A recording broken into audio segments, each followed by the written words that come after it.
ગુજરાતમાં છેલ્લા ઘણા સમયથી ખેડૂતોની હાલત દિવસે ને દિવસે વધારે કફોડી બની રહી છે। એવામાં હવે કોંગ્રેસ નેતા ફરી એક વખત મેદાને આવ્યા છે અને તેમના દ્વારા ભાજપ ઉપર આક્ષેપ મૂકવામાં આવ્યો છે અને કહેવામાં આવ્યું છે કે અત્યારની હાલની જે સરકાર છે તે ખેડૂત વિરોધી સરકાર છે। તેની સાથે જે કૃષિ મંત્રી છે એ લોકો ઉપર પણ આકરા પ્રહાર કરવામાં આવ્યા છે। વિગતે ચર્ચા કરીએ સમગ્ર વિષયની। નમસ્કાર, હું હંસિની અને તમે જોઈ રહ્યા છો નિર્ભય ન્યૂઝ।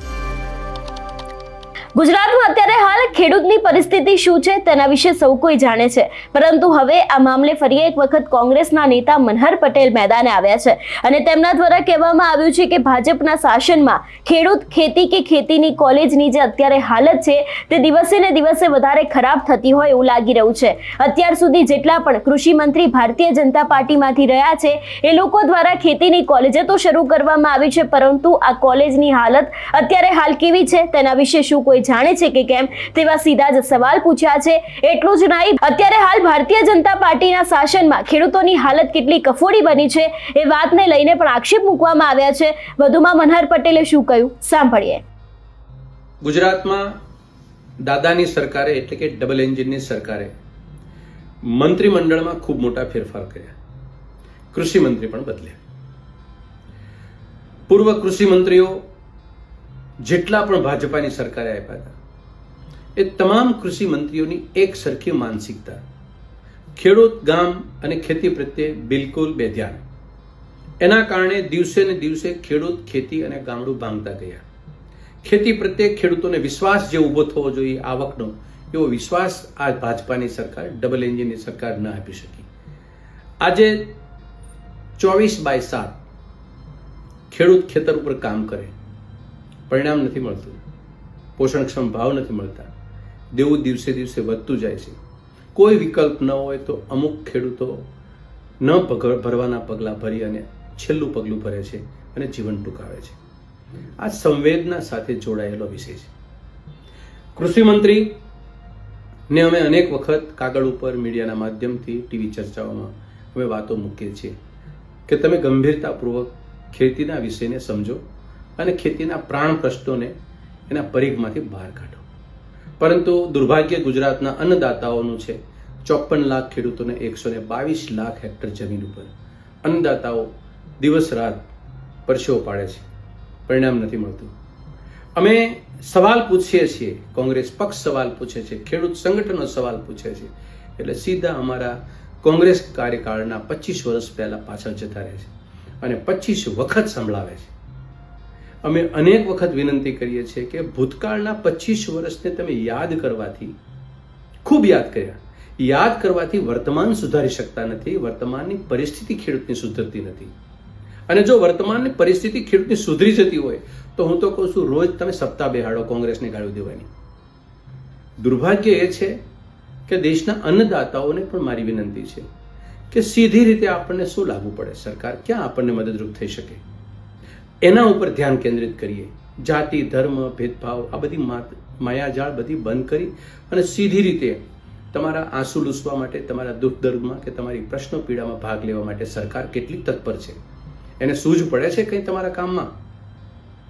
અહીંયા વાત મારે મૂકવી છે, સીધી રીતે ઘણા લોકોને લાગુ ન પડે, પણ કૃષિ વિભાગની અંદર બે બાબત છે।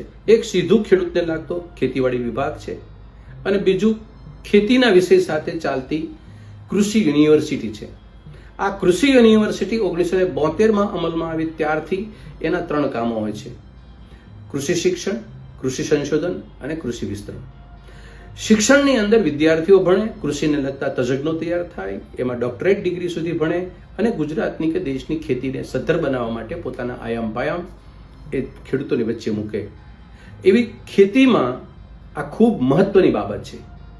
ગુજરાતની અંદર પહેલા એક કૃષિ યુનિવર્સિટી હતી, આજે 6 પ્રકારની કૃષિ યુનિવર્સિટીઓ બની ગઈ, પણ કોલેજ પણ એક હતી, એની બદલીમાં આજ અનેક બની ગઈ।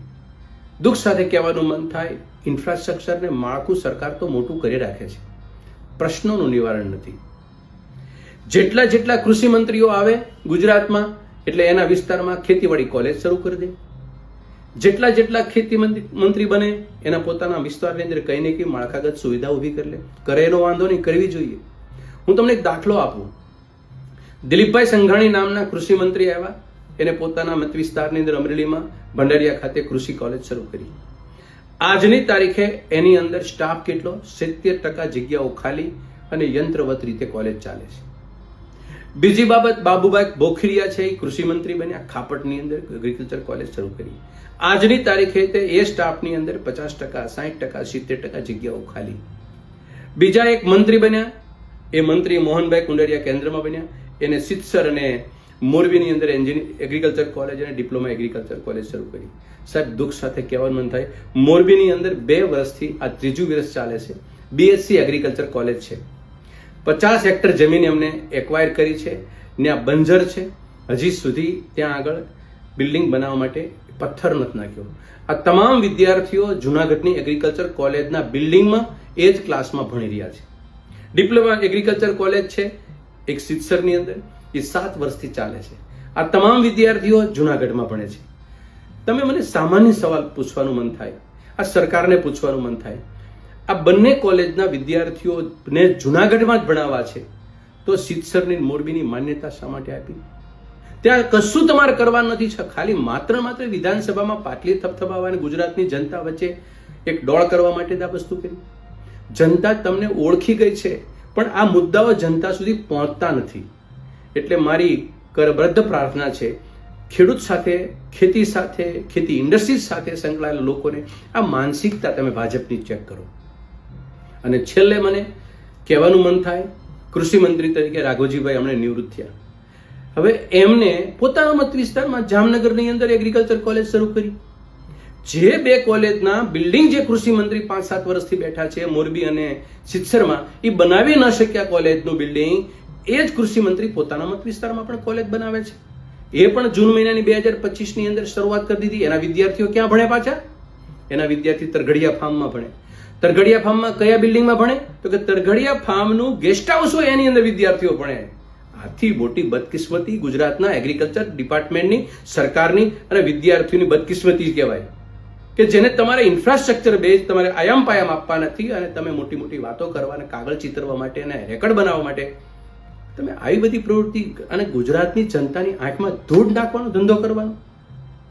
એનાથી આગળ વાત કરું, નવસારી એગ્રીકલ્ચર યુનિવર્સિટીના કુલપતિ છેલ્લા 2 થી 3 મહિનાથી બીમાર છે, ગંભીર બીમારીમાં છે. અમારી એગ્રીકલ્ચર યુનિવર્સિટી, ગુજરાતની એગ્રીકલ્ચર યુનિવર્સિટી છે, એ સંશોધનનું કામ કરે છે, વિસ્તરણનું કામ કરે છે, શિક્ષણનું કામ કરે, 24/7 છે. એ કામ અટકતું નથી. એનું કારણ છે સૂર્યનો અસ્ત થવો અને સૂર્યનું ઉગવું જેમ અટકતું નથી, એમ અમારું સંશોધન અટકતું નથી.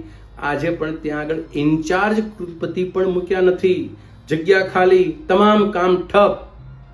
એના કરતા બીજી વાત કરું, ભ્રષ્ટાચારનો અડ્ડો એટલે ગુજરાતની એગ્રીકલ્ચર 4 યુનિવર્સિટી, 4 કૃષિ યુનિવર્સિટીના કુલપતિઓ પગાર પંચ જે 7મું છે એને બદલે 6ઠું પગાર પંચ લે છે અને કરોડો રૂપિયા એના ઘરમાં લઈ જાય છે. કઈ થાક્યા?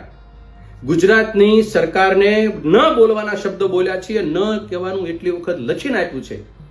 સરકારે સ્વીકારી લીધું કે હા, આ કુલપતિઓ છે એ 7.5 કરોડ રૂપિયા એના ઘરમાં લઈ ગયા છે, 4 કૃષિ યુનિવર્સિટીના કુલપતિ.